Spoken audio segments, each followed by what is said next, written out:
TRS party నుంచి బరిలోకి దిగుతున్నటువంటి నాయకుడు మెతుకు ఆనంద్. మరి మెతుకు ఆనంద్కి సంబంధించినటువంటి ప్లస్లేంటి, మైనస్లేంటి? ముందుగా ప్లస్ పాయింట్స్ని కనుక మనం పరిశీలిస్తే మెతుకు ఆనంద్కి సంబంధించి వికారాబాద్ నియోజకవర్గంలో చురుకైనటువంటి నాయకుడిగా ఈయనైతే పేరు సంపాదించుకున్నాడు. ఇది ప్రధానంగా కలిసి వచ్చేటువంటి అంశం. నియోజకవర్గంలో సంక్షేమ పథకాలు అమలయ్యాలా ప్రత్యేక శ్రద్ధతో చూస్తున్నారు. ఇది కూడా కలిసి వచ్చేటువంటి అంశం. ఇక ప్రొఫెషనల్గా చూస్తే డాక్టర్ కావడం వల్ల కోవిడ్ సమయంలో ప్రజలకు అండగా నిలిచారు. ఇది కూడా ప్రధానంగా కలిసి వచ్చేటువంటి అంశం. నెక్స్ట్, వికారాబాద్ పరిధిలో ప్రభావం ఉన్నటువంటి నాయకుడిగా కావడం కూడా ఈయనకి రాజకీయంగా కలిసి వచ్చేటువంటి అంశాలు. ఇది ప్లస్ పాయింట్స్. ఇక మెతుకు ఆనంద్కి సంబంధించినటువంటి మైనస్ పాయింట్స్ ఏంటో ఒకసారి చూస్తే ఏఎంసీ చైర్మన్ వంటి పోస్టులు అమ్ముకున్నారు అనేటటువంటి ఆరోపణలు అయితే ఈయన పట్ల వినిపిస్తున్నాయి.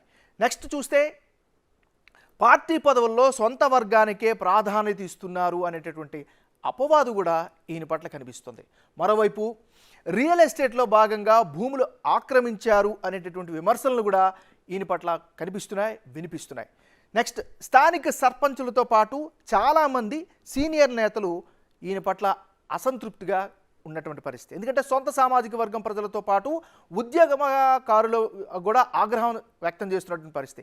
తమకు సరైనటువంటి గౌరవం ఇవ్వట్లేదనేటువంటి ఆరోపణలు కూడా వినిపిస్తున్నటువంటి పరిస్థితి. మరోవైపు ప్రజలకు దూరంగా ఉండడం, సమస్యలు పరిష్కరించకపోవడం కూడా ప్రధానమైనటువంటి మరో మైనస్ ఫ్యాక్టర్గా చెప్పుకోవచ్చు. నెక్స్ట్, 5 ఏళ్లకు నియోజకవర్గం పెద్దగా అభివృద్ధికి నోచుకోలేదనేటటువంటి అభిప్రాయాన్ని కూడా స్థానికులు వినిపిస్తున్నటువంటి పరిస్థితి. నెక్స్ట్ చూసినట్లయితే లబ్ధిదారుల విషయంకి వస్తే అర్హతలు ఉన్నప్పటికీ ప్రభుత్వ పథకాలు అందడం లేదనేటటువంటి అభిప్రాయాన్ని చాలామంది వ్యక్తం చేస్తున్నటువంటి పరిస్థితి. నెక్స్ట్ చూస్తే జంబాపూర్, కొట్టంగుట్ట తండాలను మళ్ళీ గ్రామ పంచాయతీలుగా మారుస్తామనేటువంటి హామీ నెరవేర్చకపోవడం కూడా ఆయా ప్రాంతాల్లో ఉన్నటువంటి ప్రజల్లో ఒక నెగిటివ్ భావం అయితే కనిపిస్తుంది. ఇది ఈయనకి సంబంధించినటువంటి ప్లస్లు, మైనస్ ఫ్యాక్టర్స్.